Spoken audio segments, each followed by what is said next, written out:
how to replace or change the cabin air filter in a 2025 Hyundai Kona. It's quite easy to do. We're going to come over to the glove box and open the glove box. It's behind the glove box. So or if you do need to get a new filter, I'll put a link down below to where you can get the actual filter that you need for this. But basically the first thing we're going to do is we're just going to this little thing here. We're just going to pop this off here. So this just pulls off here. Boom. See, that pops loose. Now that's loose.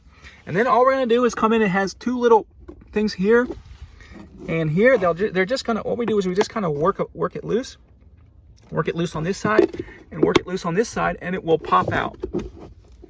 The glove box will pop out. It's a little hard to do with one hand, but if we just work both sides, we can get the whole thing to just pop out. I'll set this down for a second.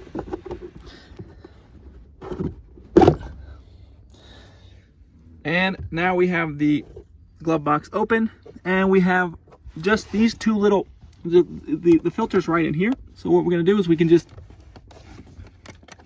come over here and pinch this right here, and you can see this tab opens here, and then we can just pull our air filter like this, and you'll see the air is going to come from the top. So when we're going to take this out, we get our new filter and slide our new filter in here. Put this back in, put the tab over here, push this in until it clicks. Then you can go ahead and this basically push these tabs in a little bit, but basically it just slides back in like that.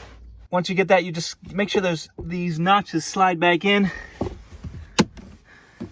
Pop that back on, and you're done.